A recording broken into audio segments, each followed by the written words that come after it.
বন্ধু আমার হযরতে আব্দুল্লাহ বিন রাওয়াহা, যাকে আল্লাহ জান্নাতি সার্টিফিকেট দিয়েছেন বিশ্ব নবীজি, তাদের কেমন চিন্তা ভাবনা ছিল রে মা। নতুন বিবিকে নিজে আব্দুল্লাহ বিন রাওয়াহা এমনই ভাবে যেমন স্বামী স্ত্রী, আমাদের প্রতিটা মা বোন রয়েছে, লজ্জা শরমের কথা নয়। প্রতিটা মানুষকে দেখবে দুপুরে খাওয়ার পর ঘরে চলে যায়, আর যাওয়ার পর স্বামী স্ত্রী একই জায়গাতে তারা একটু আরাম বিশ্রাম করে কি করে না। দেখবেন বন্ধু আমার, ওই সময়টা খুব দামি সময়। মানুষ খাওয়া দাওয়া পরে একটু কাইলুলা করে, বিবি স্বামী দুইজন মিলে মধুর গল্প করে। তেমনি হযরতে আব্দুল্লাহ বিন রাওয়াহা তিনি যেন বসে, তিনি যেন শুয়ে আছেন কোথায়, বিবির জাঙ্গের উপরে মাথা রেখে, আর মধুর সুরে যেন গল্প করছে। এই করতে করতে করতে করতে হযরতে বিলাল, হযরতে আব্দুল্লাহ বিন রাওয়াহা চোখ দিয়ে গরম পানি টস করে যেন পড়ে গেছে। যখনই চোখ দিয়ে পানি পড়ে যাওয়া, তারও বিবি যেন কাঁদতে শুরু করেছে। এবার বলছেন আব্দুল্লাহ বিন রাওয়াহা, আমি তো কাঁদছি কাঁদছি কাঁদছি তো কাঁদছি, তুই কেন কাঁদছিস? তোর কি হয়ে গেল রে? তুই কেন কাঁদছিস বল? এবার তখন তার স্ত্রী আব্দুল্লাহকে জিজ্ঞাসা করছে, স্বামী যান, এই আনন্দের গল্প করতে করতে কেন আপনার চোখ দিয়ে পানি আসলো? এই মুহূর্তটা তো চোখ দিয়ে পানি আসার মতো সময় নয়। স্বামী যান, কেন আপনি কাঁদতে লাগলেন বলেন তো? তখন বলছে, ওরে বিবি রে, আজকে এত আনন্দের মুহূর্ত আমাদের কাছ থেকে আগত হচ্ছে, এমনই একটা সময় আসবে যেদিন বিবিকে স্বামী চিনবে না, স্বামীকে বিবি চিনবে না, মা বেটিকে পরিচয় দেবে না, বেটি মাকে পরিচয় দেবে না। যেই ছেলের জন্য বাবা রাজমিস্ত্রি করে, জোগাড়ি করে, বন্ধু মামা কত কষ্ট করে মাথার ঘামকে ফেলে পায়ে কাজ করে নিজের বিবি বাল বাচ্চাকে মানুষ করে বড় করে, সেই মা সেই বাবা সেই সন্তান কিয়ামতের মাঠে কেউ পরিচয় নেবে না। আব্দুল্লাহ বিন রাওয়াহা বলছেন, বিবি রে, ওই যে কিয়ামতের মাঠে পুলসিরাতের একটা পথ পার হতে হবে, ওই যে রাস্তাটা যেতে হবে বড় খতরনাক রাস্তা। যে রাস্তা থেকে যদি মুমিন হয় তো সেই পথ দিয়ে পার হয়ে যাবে, আর যদি গুনাহগার হয় চারিদিকে থাকবে কাঁটার গাছ, নিচেই থাকবে জাহান্নামের আগুন। যদি আমি পার করতে না পারি রে বিবি, তবে ওই রাস্তাটা আমার জন্য কি হবে, আমার অবস্থা, এটাই ভেবে আমি কাঁদছি। ভাই আমার, বন্ধু আমার, আল্লাহর নবীর সাহাবীরা আয়াতগুলোকে মনে যখনই পড়তো, আর তারা স্থির হয়ে থাকতে পারতো না, চোখ দিয়ে বছর নয়নে পানি আসতো। আল্লাহর নবী 10 জন সাহাবাকে জান্নাতি সার্টিফিকেট দিয়েছিলেন, মুখে বলে দিয়েছিলেন। তার ভিতরে আবু বকর সিদ্দিক রাদিয়াল্লাহু তাআলা আনহু, তিনি বলছেন, আল্লাহর নবী বিশ্ব নবী জনাবে মুহাম্মদ রাসূলুল্লাহ, একবার মহব্বতের সাথে বলুন তো সাল্লাল্লাহু আলাইহি ওয়াসাল্লাম বলেন। আল্লাহর নবী বলেন, হযরতে আবু বকরের অন্তরটা কেমন ছিল? যখনই সাহাবারা বলতেন আবু বকর, আল্লাহর নবীর যেদিন শেষ দিন, বিদায় দিনের বেলা, আল্লাহর নবী ঘর থেকে আসতে পারছেন না মসজিদে নববীতে, সে সময় আল্লাহর নবী বলেন, আবু বকরকে তোমরা সামনে পাঠিয়ে ইমামতি করে নামাজ পড়িয়ে নাও। আবু বকর বলছেন, সাহাবারা রে, আমি নামাজ পড়াতে পারবো না, আমি নামাজ পড়াতে পারবো না। এই জন্য কোরআনের আয়াত তেলাওয়াত করতে গেলে আমার ভিতরটা যেন কেমন কেমন করে, আমি আর সুন্দর করে কোরআন তেলাওয়াত করতে পারি না। সাহাবীরা বলে, আবু বকরের অন্তরটা এত হৃদয়, এত হৃদয়টা কমলের মতো এত নরম, যখনই মাসাল্লায় দাঁড়িয়ে যেতেন কোরআন তিলাওয়াত করতে করতে হেঁকচি তুলে হাউমাউ করে কাঁদতে শুরু করতেন। যখনই জাহান্নামের বায়ান আসতো, হযরতে আবু বকর স্থির হয়ে দাঁড়িয়ে থাকতে পারতেন না। মুসলমান, আজকে আমি নামাজ পড়ি, আপনি নামাজ পড়েন, ইমাম যদি একটু লম্বা কেরাত করে দেয় তবে মুসাল্লি ইমামের ওপরে রেগে যায়। তার মানে বন্ধুরে, আমি আপনি কোরআনের মানে বুঝলাম না। যখনই কোরআনের তেলাওয়াত হবে, জাহান্নামের কথা যখনই শুনবে, যারা মুমিন হবে নামাজের অবস্থায় তারা হেঁকচি তুলে তুলে তারা কাঁদবে। হযরতে আবু বকর তাকে রাকিকুল কলব বলা হয়েছে। যখনই কোরআন তেলাওয়াত করতেন হাউমাউ করে কাঁদতে শুরু করতেন। মুসাল্লিরা আর কোরআনের আয়াত তারা বুঝতে পারতো না। একবার বলুন সুবহানাল্লাহ। ও মুসলমান, তোমরা হারায়ো না ঈমান। ও মুসলমান, তোমরা হারায়ো না ঈমান। ও ভাই মুসলমান, আজকে আমাদের কোরআনের আয়াত শুনে এক ফোঁটা চোখের পানি জীবনেও ফেলতে পারলাম না। দুটা মেশিন আপনি রেখেছেন ভুট্টার জমিনে পানি দেওয়ার জন্য। একটা মেশিন চলছে, একটা মেশিন বন্ধ হয়ে আছে। যেই মেশিনটা চলবে দেখবেন ওই মেশিন থেকে ধোঁয়া বের হবে কি হবে না? বলুন হ্যাঁ বা না? হবে। এখন তো মোটর চলছে বিদ্যুতের সাহায্যে, কিন্তু বন্ধু আমার এখনো কতগুলো মেশিন তেলের সাহায্যে চলছে, ডিজেলে। দেখবেন একটা তার সিলেন্সার আছে, ওই সিলেন্সারে দিয়ে ধোঁয়া বের হবে আর একটা আওয়াজ যেন বের হয়, আর একটা বড় মুখ থাকবে সেটা দিয়ে কি হবে? পানি বের হয়। আর সেই জায়গাটা দেখবেন দাঁড়িয়ে থাকবেন, জেনারেটর চললে, মেশিন চললে, মোটর চললে সেই জায়গাটা ভাইব্রেশন হয় কি হয় না? আর একটা মেশিন বন্ধ হয়ে আছে, ওই মেশিনটা দিয়ে পানিও বের হবে না, ভাইব্রেশনও হবে না, পানিও বের হবে না, ধোঁয়াও বের হবে না।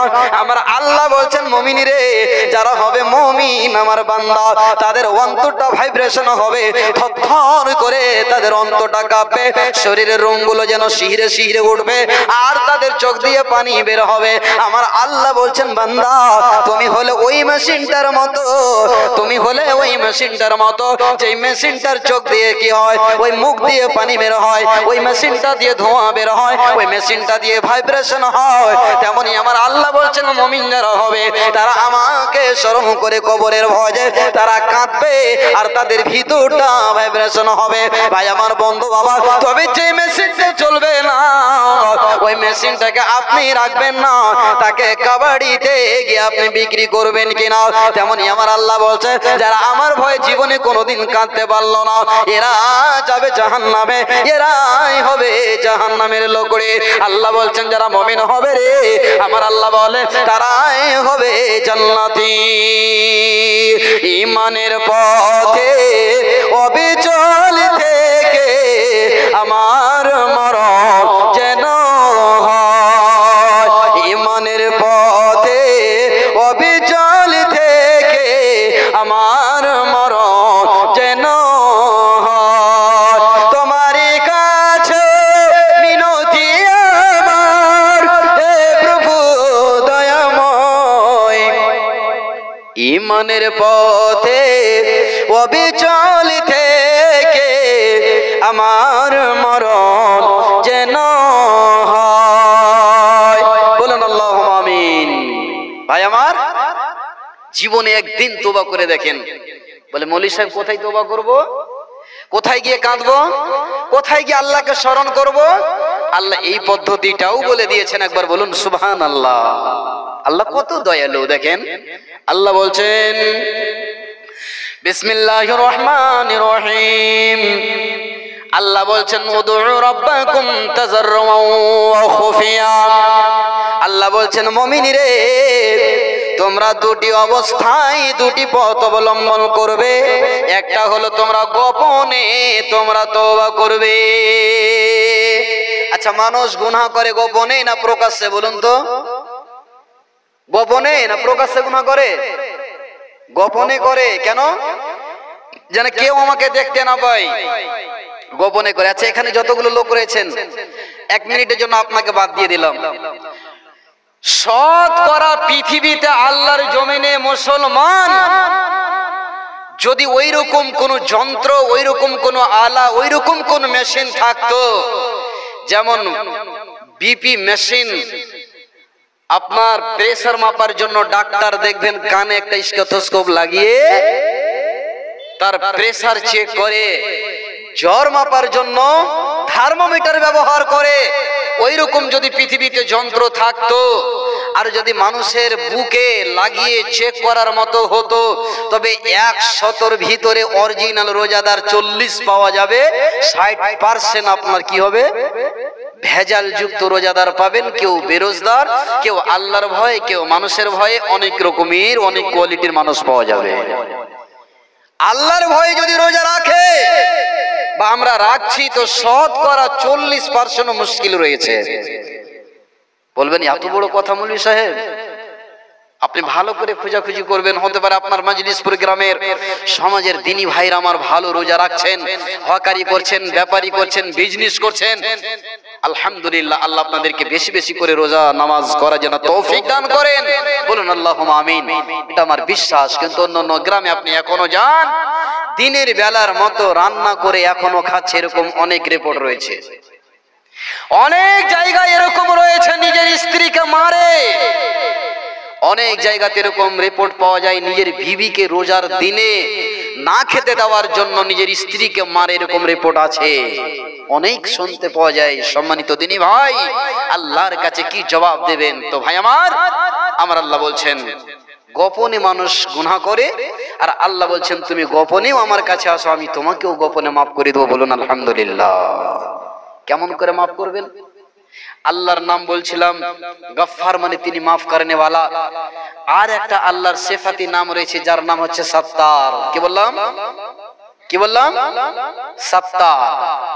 এই জন্য কাউকে জীবনে সাত্তার বলে ডাকবেন না মা বোন। আপনাদেরকে একটা শিক্ষা দিচ্ছি, হান্নান, মান্নান, খালিক, মালিক। আর আমাদের এই শেরশাবাদী সোসাইটির ভিতরে মানুষের লাকাব, মানুষের উপাধি নাম না ডাকলে পেটের ভাত হজম হয় না। মানুষ এমন এমন নাম, এমন এমন লাকাব দেয় যে কথাটা বললে 10টা মানুষের কাছে শর্মিন্দা হয়ে যায়। জীবনে কোনো দিন কারোর লাকাব ধরে ডাকবেন না।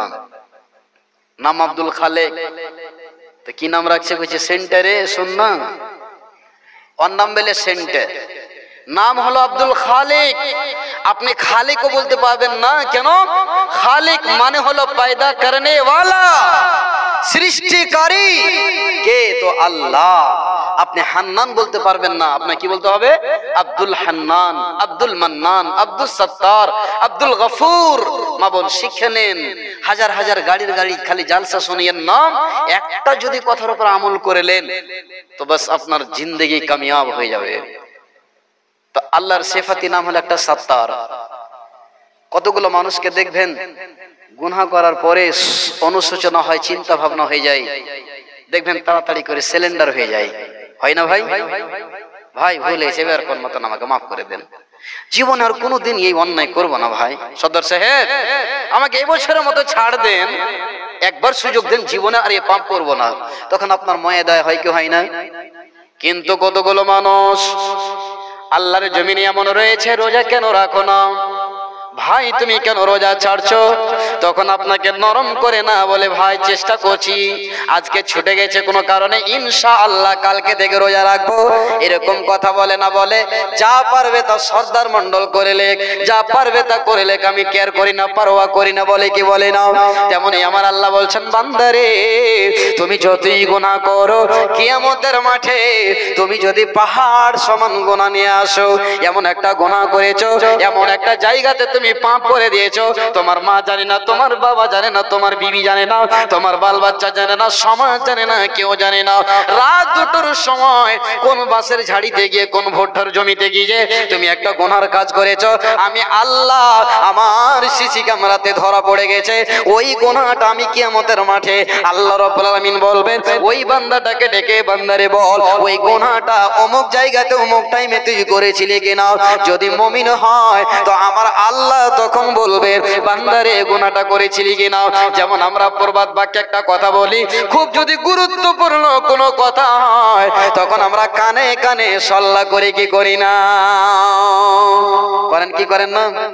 এমন ভাবে কানে কানে কথা বলছেন, কেউ যেন জানতে না পারে, কেউ যেন শুনতে না পাই। তো আমার আল্লাহ বলছেন ওই বান্দাটাকে কিয়ামতের মাঠে কোটি কোটি মানুষের সামনে আল্লাহ ডাকবেন, আর ডাকার পরে আল্লাহ নিজে কানের কাছে মুখকে নিয়ে যাবেন। যাওয়ার পরে আল্লাহ বলবেন, বান্দারে ওই গুনাহটা তুই করেছিলি কিনা?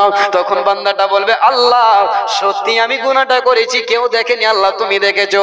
আমার আল্লাহ বলবেন, যারে যাও, আমার দয়াতে তোকে গুনাহটাকে মাফ করে নিলাম, এবং পৃথিবীতে মানুষের সামনে কিয়ামতের মাঠে আমি আল্লাহ তোকে কাউকে বেইজ্জত করলাম না। একবার বলুন আলহামদুলিল্লাহ। ভাই আমার, বন্ধু আমার, আজ যতই গুনাহ করেছেন, তো যদি আপনি তওবা না করেন, কিয়ামতের মাঠে কোটি কোটি মানুষ আল্লাহ সিসি ক্যামেরার মতো, মিনি পর্দার মতো আল্লাহ রাব্বুল আমিন আপনাকে আমাকে হাসরের মাঠে প্রকাশ করিয়ে দেবে। সেদিন আমাকে আপনাকে লজ্জা শরম লাগবে, কি লাগবে না বলেন? ভাই আমার, বন্ধু আমার, আমার বিষয় তওবা। তওবা মানে ফিরে আসা, আল্লাহর কাছে ফিরে আসুন, আল্লাহর কাছে তওবা করুন। আল্লাহ রাব্বুল আলামিন আমার গুনাহকে, আমার গুনাহ খাতাকে মাফ করার জন্য তিনি বসে আছেন। মা বোন বলবেন, শুধু পুরুষেরাই পাপ করে? নারীরা প্রতিটা কদমে কদমে কদমে কদমে প্রতিটা পাহটাই তারা গুনাহ করে।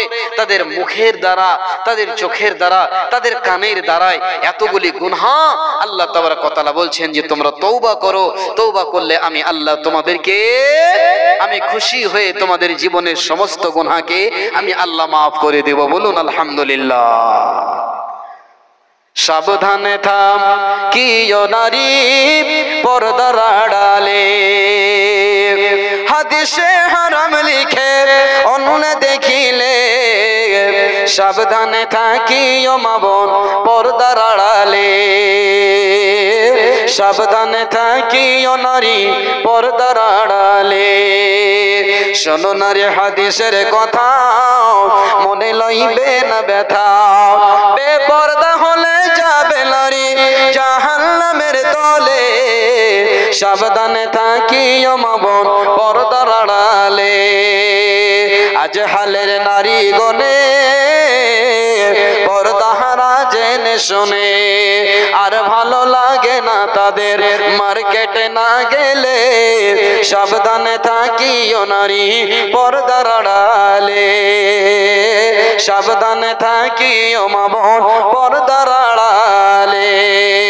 নানা রকম বাহানা করে স্বামীদের রেখে ঘরে, আর ভালো লাগে না তাদের মেলায় না গেলে, সাবধানে থাকিও নারী পর্দার আড়ালে, সাবধানে থাকিও মা বোন পর্দার আড়ালে।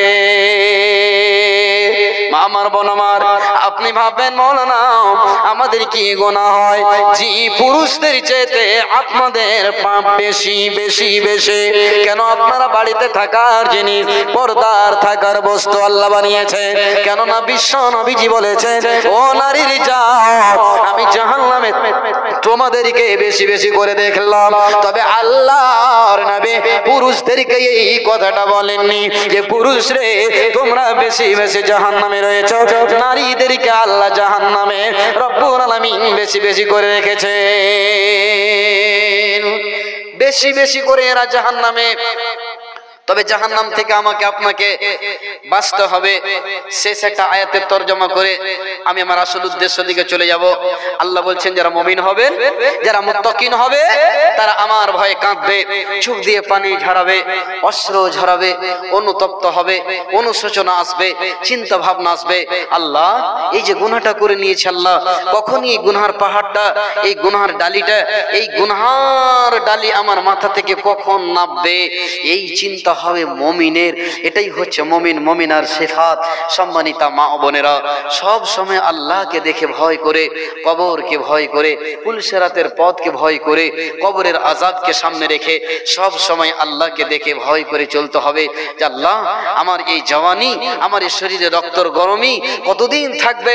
মাত্র যতদিন বিয়ে না হয়েছে, যতদিন একটা আমার বাচ্চা না হয়ে গেছে, যতদিন একটা বাচ্চা না হয়েছে, যতদিন একজন মহিলা, একজন মেয়ে ছেলের বিয়ে না হয়েছে, ততদিন তার শরীরের সৌন্দর্য, তার চেহারার সৌন্দর্য এবং অনেক রকমের সেই তার শরীরের সৌন্দর্য থাকে।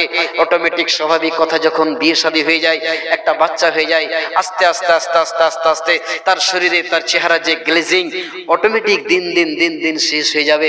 পুরুষ ঠিক তোমারও তেমনি। তবে এই যে আল্লাহ নিয়ামত দান করেছে বলে তুমি একটা নাজায়েজ পথে, তুমি খারাপ পথে কুসম্পর্ক রেখে নিজের জওয়ানিটাকে তুমি ব্যবহার করবে, আল্লাহ তোমাকে মাফ করবে না। হাসরের মাঠে আল্লাহ তোমাকে ছেড়ে দিবে না। সেদিন কোটি কোটি মানুষের সামনে তোমাকে ধরা খেতে হবে। সেদিন তুমি কোন লজ্জায় কোন শরমে মুখ দেখাবে? আজ তুমি তোমার মা, তোমার বাপের, তোমার ভাইয়ের, তোমার সমাজের সবারই চোখে ধুলা ছিটাতে পারো, কিন্তু আল্লাহর সিসি ক্যামেরা মাত্র দুটি, সেটা হচ্ছে আল্লাহর চোখ। আল্লাহর চোখ থেকে কেউ ছুপে থাকতে পারবে না। একদিন প্রকাশ হবেই হবে, সব জাহির হয়ে যাবে। ভাই আমার, বন্ধু আমার, আল্লাহ তাবারক ওয়া তাআলা বলছেন কিয়ামতের মাঠে আল্লাহ তাবারক ওয়া তাআলা কি করবেন? আপনাকে সেদিন আল্লাহ বলবেন, বান্দা তোমার জীবনের যত কর্মলিপি রয়েছে, যত গুনাহ রয়েছে রে আমার বান্দা শোনো, হে আমার বান্দিরা শোনো। আল্লাহ তাবারক ওয়া তাআলা বলছেন, বান্দা রে আমি এমন একজন আল্লাহ ক্ষমতাসীন, তোমার 70 বছরের জীবনের যত আমল রয়েছে, ভালো রয়েছে মন্দ রয়েছে, নামাজ রোজা হজ যাকাত দান পুণ্য যত রয়েছে এবং মন্দ যতগুলো রয়েছে, আমি আল্লাহ তোমাদেরকে কিয়ামতের মাঠে ফিঙ্গারপ্রিন্ট করিয়ে নিয়ে তোমাদের জীবনের সমস্ত গুনাহকে এবং নেকিকে আমি আল্লাহ প্রকাশ্য করিয়ে দেব। মাবন, আপনাদের লক্ষ্মীর ভান্ডারে টাকা আছে, প্রত্যেক মাসে 1000 টাকা করে। আচ্ছা বলেন তো, যেই জায়গাটাতে টাকাটা উঠাতে যান, আপনার যদি শরীর খারাপ থাকে, আপনার শরীরে জ্বর আছে, আপনি যেতে পারলেন না, আপনি যদি বলেন যে মা গে যা তো জামিরুলের কাছে যে 1000 টাকা তুলে নিয়ে তো বিকেলে ডাক্তারের কাছে যাব, ওষুধ না খেলে বাঁচবো না গে মা। যদি বেটি বলে মাকে, বা মা যদি বেটিকে বলে যে আমার টাকাটা তুই উঠিয়ে নিয়ে আয়, সেই জায়গাতে যাবে,